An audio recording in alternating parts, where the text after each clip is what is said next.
What is going on, my beautiful people? I am very excited to bring you this video. This is something I've wanted for a while now.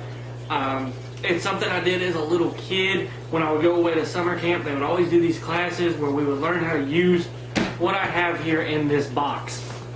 And I have a trip that I'm coming up on going. I'm actually leaving tomorrow. I'm making this video the night before I leave. And we're going to have the opportunity to use this thing and break it out. And I am really excited. I got some little things to go with it. I went to Bass Pro Shop, picked out this one because it came with just about everything I needed to get started doing this. But I know you can already tell what's going on based off the thumbnail, but I thought I'd be trying to build up some suspense.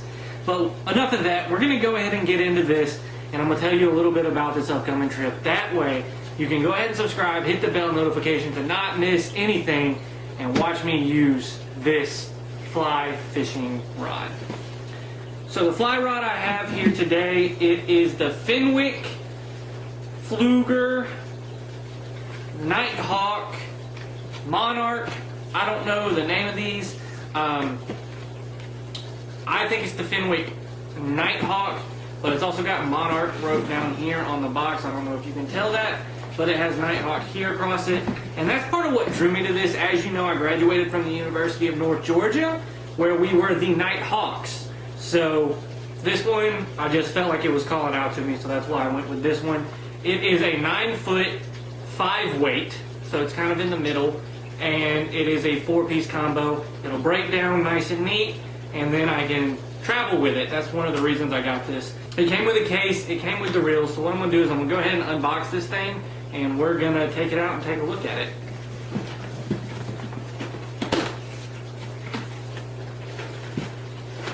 So right off the bat, this is the rod itself, and then we have a reel bag, and let's see if we can get the reel out. We gotta get the reel out from the bottom. Go ahead and get that out.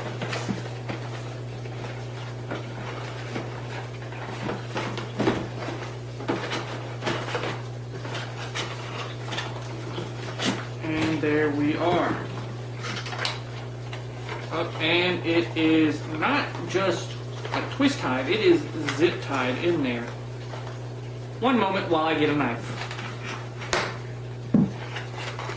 There we go. So here is our reel. So it'll sit on there just like so. And it's going to take me a hot minute to figure out everything about fly rods. I actually think it sits on there like this. Oh, I'll have to look into that. But here is the case, and we'll go ahead and break out the different pieces we have in here.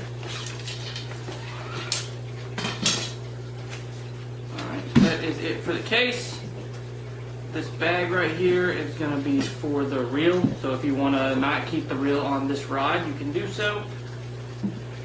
But this is the bottom portion, so this will be where the rod actually sits in here. And let's see, this is the top. I'm going to line the eyes up with this. So there we go. There is our slide reel. I can almost touch the other wall. It is very long, as you can hear. I just hit the lamp. But it is a 9-foot rod. And I don't want to put the reel on yet because I am going to have to travel tomorrow. So that'll be something I do once I get to my location. But I'm going to go ahead. We're going to take this sucker back apart. And we are going to put it back in the container. But yeah, so that is the Fenwick Nighthawk. I'm going to go ahead, put it back up, and then we'll take a look at some of the flies I got, and I'll explain a little bit about those. I do not know what they're called. I'm not going to lie to you. I'm new to this fly fishing thing.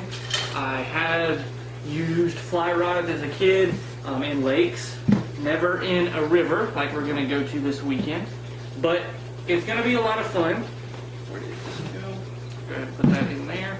we are going to Tahula River, Tahula Gorge. It's in the North Georgia mountains, and there are brown trout at the campground that we're staying at. I'll give you a little bit more information there, and I'll give you all a tour of the campground as well as the fishing spots we're going to stay at. I'm going to be staying up there 1 night and 2 days, just over the weekend. I'm going to be doing a lot of fly fishing, hiking, everything, you name it. I'm going to try to do it while I'm up there. But I'm going to go through some of the flies I got. First off, I did get a couple hair jigs. This was more not for Tahula Gorge itself, but this is going to be more for if I continue to go in the future, like river bass. That's kind of what that's for. Also got another kind of ribbon thing, and what you do, you throw these out and then you kind of pull them back towards you a little bit slower, and then they look like fish darting back and forth. I did get also a little pink looking worm. I figured that'd be good to throw it out. It'll float its way down. And then I got a couple little smaller hair jigs here, and I got a green one as well. And I'll do a close-up of all of these in this little box. On this side, I did get some smaller jigs, and these are going to be the ones I'm going to be trying to use for the brown trout. So I got two of these. They're little fuzz balls that look like salmon eggs or trout eggs. So I figured those would be good this time of year. I got one that's a little bit larger than the other, and then a little bit of a smaller one. And then I have just a bunch of little assorted bug-looking creatures. There's this. I know you really can't see it. It's just a little brown. It looks like a mayfly in my opinion, which I know we have lots of in this area. I have one that looks like a ladybug, one that looks like a little bumblebee, one that looks like a mosquito with some long antennas, and then one that actually looks like a cricket. And I think that one's going to be pretty good as well. And then one that's just really, really tiny. I got it kind of for brim. I don't know if anything's going to eat it. I don't even know what this looks like. It literally just looks like a hook with a jig head on it. Hook with a jig head on it, for those of you that didn't pick up on my mumbles. But I think it's going to go really well. I think it's going to be able to catch some fish, and I think it's going to be kind of one of those sleeper ones. And then I got kind of just a traditional little jig that you could throw out there, and it's going to sit probably on the bottom or mid water column, depending on the flow of the river, and it should do great things. But I'm going to go ahead and pick up the camera. I'm going to zoom in on these, and I'm going to see you in the next video. Make sure you go on and hit this subscribe below. It's the big red button. It says subscribe. Do that. Once you do that, hit the bell notifications. That way you can see me break out this fly rod and test it out on some brown trout this weekend. It's going to be fun, and hopefully you guys will see a new place to go into Tahula Gorge and catch some brown trout.